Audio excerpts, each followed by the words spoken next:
Hi, welcome to the first installment of Table Talks. This is where we discuss D&D and the things that we do during D&D. Yeah, Thursday D&D. We're going to discuss what happens as DMs and what worked, what didn't, what we found fun, and what our players kind of found fun, and some mistakes that we probably should correct. I got one of those tonight. And discuss Yeah. what players still have in the game too. Yeah. Yeah. Okay, done and done. We'll first start off the conversation by just giving out little factoids about D&D monsters right now, and then we'll segue into that. So, starting with Holly, what three creatures did you bring to the table today? The creatures that I brought to the table are Fairy Dragon, Displacer Beast, and Flump. Flump. Flump. Well, all right. The most vicious creature in D&D. Yes, they're totally evil. Yeah. No, they are not. All right. So, tell us about that fairy dragon. What's up? Fairy Dragon, it's a dragon, but it's a cat. It's the size of a cat, it acts like a cat. But it's a dragon with butterfly wings. They come in different colors, and the colors do different things, and also ages a thing for color, right? If I remember correctly. I know very little. All I know is Yeah. they're excellent mousers. Yeah, Like, they're Like, cats. like a cat. You have Yeah. you have a They're mouse dragon problem. cats, essentially. And yeah, They catch mice. That's what they do. done. It was stamped, moved.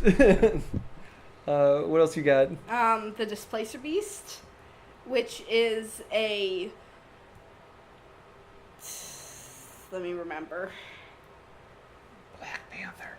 Yeah, Yeah, with the tentacles. yeah, on they're, it. they're That's, yeah, that's easy enough. they're But blurry. a brief history on the Displacer Beast. It was actually in the Fey realm. They were used by the evil Yeah. Fey, and then they just infested the world with them, and used those to basically try and conquer. And then in response, the Seelie Fey were just like, "Here's some blink dogs," and then you know how Fey world is, and it's not just the Fey world's problem. It's going to hit the material realm all the time. Yeah. So, freaking scattered throughout all the multiverse are these freaking blinking death cats. Thank you, Fey Realm. Thanks again. This is wonderful. What do you? Last one. Oh, the Flump, Flump. the most evil of evil things. They're like, what, CR 1/4? It's not impressive. No, they're jellyfish fungus that float in the air. You knock them out of the sky and, like, they die. They eat people's psychic energy. Yeah, the residual psychic energy. Yeah, So it's just yeah. like it's not even lethal amounts where it's just Yeah. like drains someone to like brain dead. They're usually colonies of flumps around like very psychically potent individuals. So if there's like a large colony of flumps, there's some kind of mind flare business happening, or like a cult of secret psychics, something like that. They themselves are pretty non-threatening. Like, I mean, you can still have that like They're what actually kind of adorable. dagger level of D4 damage, but like when you hit them, they literally fall on top of their heads and they have to make saves to get back up. So adorable. and, they shoot, and they shoot smelly stuff like a skunk. Yeah, they're sad. They're adorable. That's one word. All right, Vince, what you got? 3 creatures. Let's see. Beholder. Beholder. Always a good one. A Chimera. That's another good one. Let's go with Chaos Beast. No one talks about that guy. Okay. I know very little about a chaos beast, so like Okay. we're in. Yeah, I Yeah. don't know anything about Chaos Beasts Yeah. other than they're... You fought one in my game. Yeah, we fought one, but I don't that know doesn't mean we know anything lore about or it. like the physiology. I know nothing about it. I'm like, okay, chaos. Okay, well, Chaos Beast is from another plane of existence. I forget which one right now. What they do is they just constantly change form and shape of eyes and tentacles and teeth and mouths and just roll around like a big blob of, fear. Kind of like something you'll see in your nightmares. All right. It's And they don't handle bridges too well. They fall into the water. Apparently. Apparently. Yeah, the situation was where we were making our way, like, shimmying across, like, this cliff face, and then out this chaos beast just starts crawling from the other side, and we're like, oh, damn it. So we try to move as fast as we can, and everybody slips and dies. It was fantastic. I'm pretty sure I willingly jumped off. I'm Yeah, pretty sure there was water below. Into the water. Still, we took damage. That was a lot of falling into Yeah. the water, and then like you had to fight a chaos beast in the dark, in the water. It was bad. Bad news bears. But you were smart. You stayed inside the cave and watched. Yeah, no, I was just He like, was I'm not terrified. rushing. I'm not rushing. I'm full armor and stuff like that. I'm already getting penalties. Stop this. Chaos beast, go ahead and bite me. I can take that.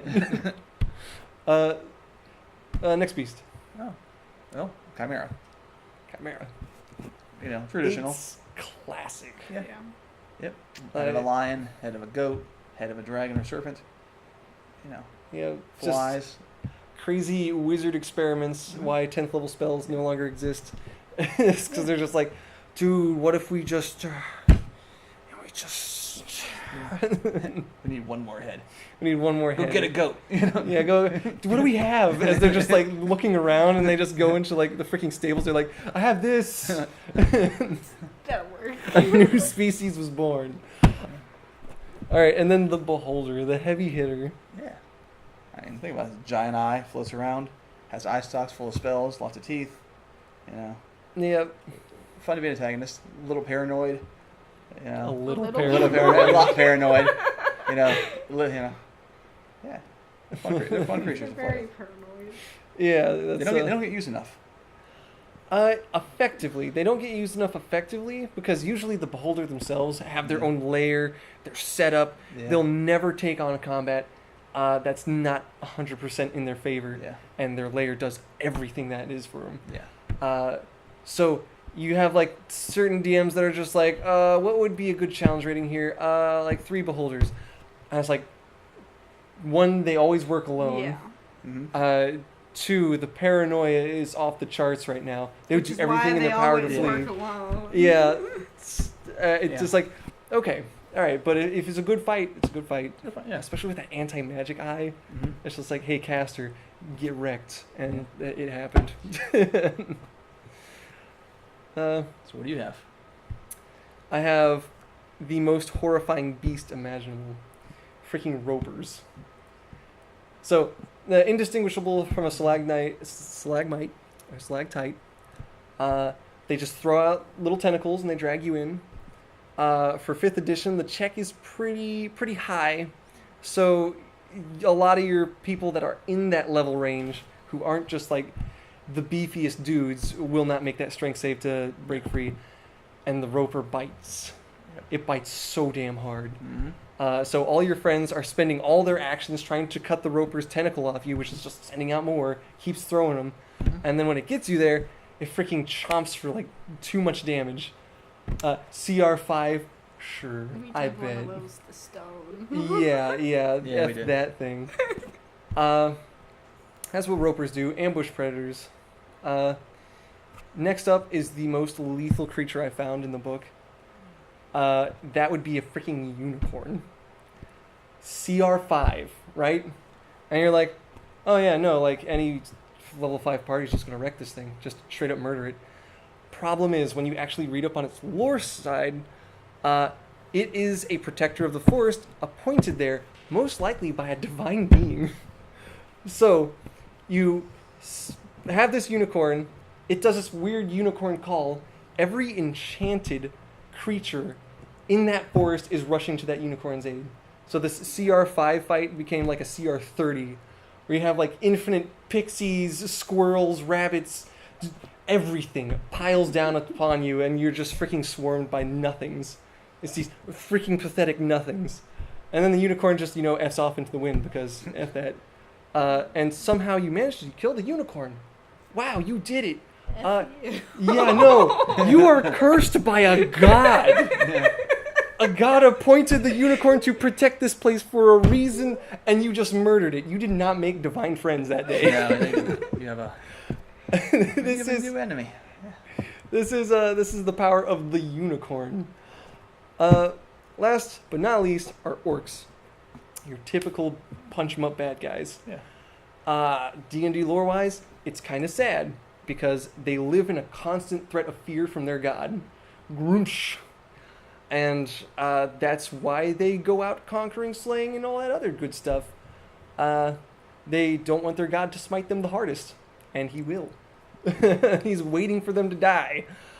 And you can always plan out a really cool battle scene with the orcs because they have like so many varieties, so many like leaders and sub-leaders that you can make these orcs hit so hard.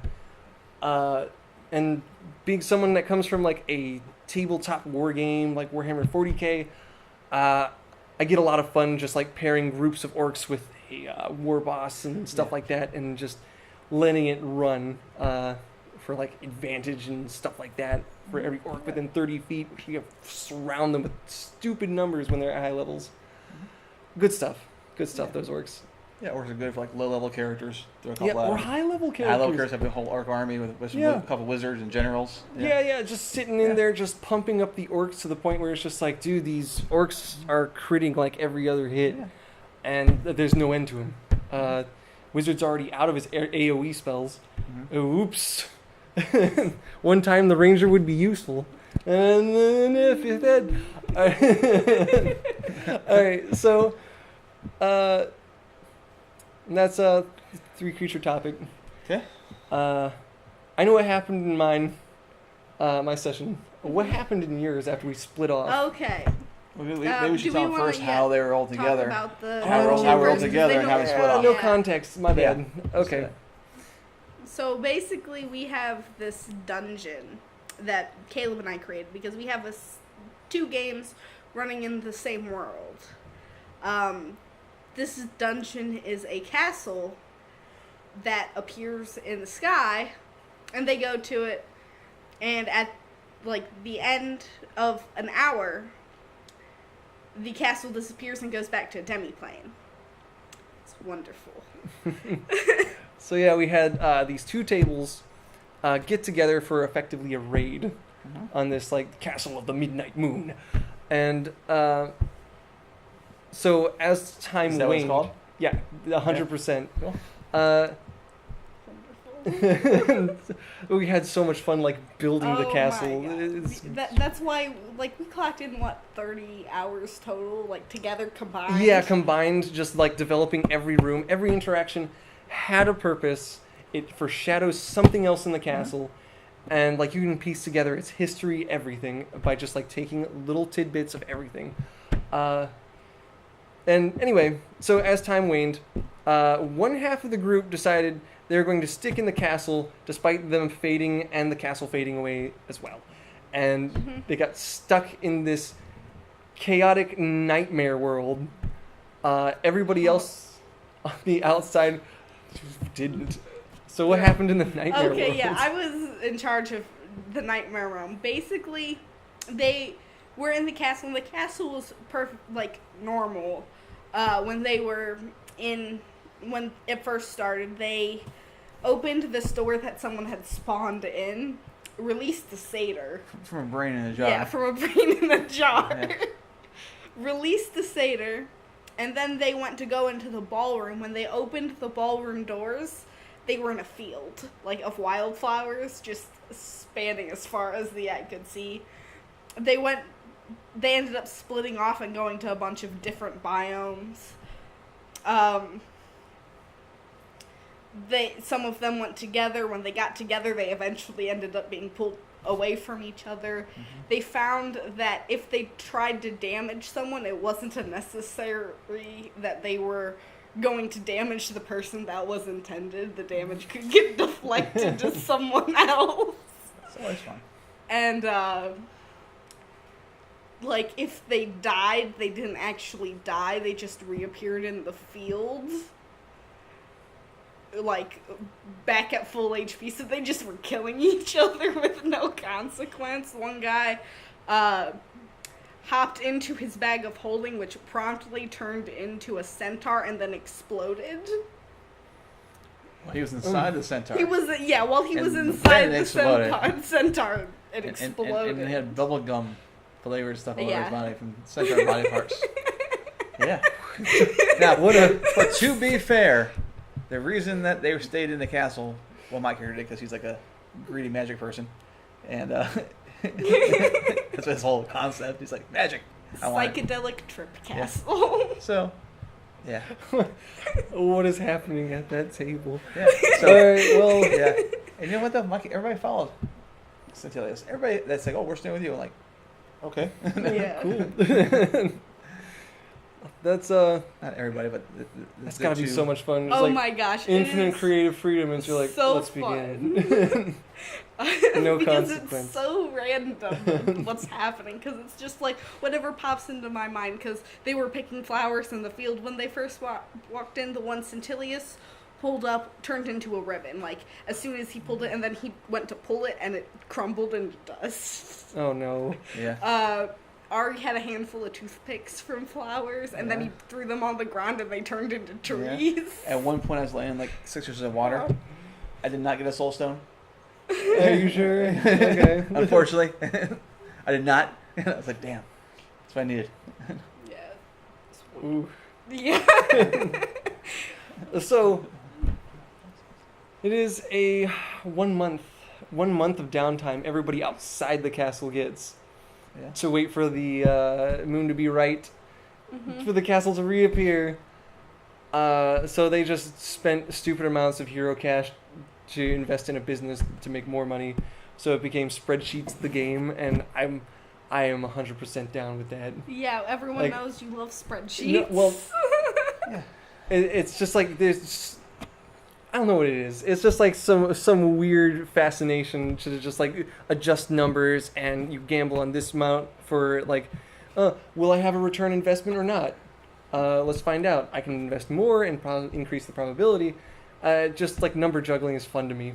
I'm just one of those weirdos. It's okay. Anyway, there was one point in time in the game that I should have grabbed the other DM screen and moved it over because one of my players was distraught at these NPCs because he signed a contract about giving like 70% of ownership to a formula making for a new magic item. So it's like you sell these items and he gets 70% of that. So the first agreed was 50%, then it went to 75 because he forged it, and he's like, you're getting more, because he didn't have any intention of making more than one. He makes the formula, he makes his pair of shoes, and then he's done with it. So he's reading over this contract. He rolls terrible. It wasn't anything botched, but he had no idea. So he takes it to someone else to have it looked into, his friend Paladin. He looks at it. He has no idea what it is. So he goes to effectively a law firm, right? And then he pays the amount to have him look over this. The law firm failed. So they got the general idea, and so he's kind of in-game, out-gaming, like, no, they clearly don't know what they're talking about, and I'm just like, rolling my eyes. So he takes it to the top law specialist in the city, which was our East Market head person. Okay. What's her name? But anyway, so she has like this plus 10 to this roll and stuff like that. Rolls a 2. Yeah, it was fantastic. Dude was super livid. He's just like, everyone has failed me. Everyone. And I couldn't fudge the numbers because it's just like, all right, just to get this over with, someone's just like, bam, here's little hidden things in the contract. I couldn't fudge it because it was no screen, and he was just like gazing down my dice. He was melting it with his eyes, and I'm just like, yep, that's a 2. Hey, it happens. Yeah. It's like I couldn't even say like, oh, she has like a plus freaking 20. Don't worry about it, because it's like that's nonsensical. This NPC is not going to have a plus 20. I'm just like, ah. So he goes to the church of Ione, the temple, All right, and he says, "I'm praying for a full day, not eating, not drinking, not sleeping." Yeah, yeah, and then he's just like sitting there, just like a dog every night, and then Don't they have their own Yeah, church? that's what I'm saying. Don't they have their that's own weird the god? first place he went to. But why? But you he went don't- to his cult friends, the Church of the Flying Lightning Lobster. Long story. Yeah. Which they call a crab, but hey. Yeah, the crabunism. So, But then he goes to his, another church. That's kind of like his friend the paladin, the other player character, just failed the role. It wasn't good. It wasn't bad. And holy crap, he's led to the Church of Ione. There he is, just like freaking there, just whipping his back, and eventually the head of the church, the high priestess, comes in and she's like, what the heck is happening here? Why have you been here for 24 hours, they're telling me? He has a contract. He's like, nobody's been able to like crack the code, which his character wasn't supposed to know that, but whatever. But she's there, and she's going to take double, triple the amount of time to get the advantage, studying over every single line. She has advantage. She's got a good amount of numbers because it's the freaking Church of Knowledge. And there, finally gets what he wants. Like, dude was just so livid about how everybody has failed him. Even himself just is like nothing. Mm-hmm. And he still has 2 more weeks. Everybody else was taken care of. They did business. They got more followers into their church. But he has 2 weeks of downtime left before we can actually start up the raid again. And you guys have to just spend a little bit more time in that hell. Yeah. Yeah, that's downtime. Well, they're already back in the castle, but the castle is weird psychedelic trying to eat them. Yeah. It's very strange. Sometimes I wonder what's wrong with me. I'm not gonna comment. I withhold my comment. So yeah, that's what happened. Yeah. But all in all, it was a fun night. Yeah. I hope to learn from my mistakes and try to make everybody have fun. And that's basically the live and learn process. Yeah. And that's I should conclude our table talks tonight, unless Yeah. there's something else No. on the topic you Yeah. want to hit. I think we're good. Covered a lot. Next time we go into more detail about the crab. Oh, crabunism. Yeah, Next crabunism. episode. And also go into crabunism. detail about how the groups were together and then they went apart and they came back together again. Yeah, weird. I think What was this that? might need to be like this is the second episode. Yeah, So that's what next time then. Yeah, That'd we're be gonna good. Yeah. swap these around. Don't worry. We'll do that next time. Okay, and that's table talks. Goodbye. Thanks for watching.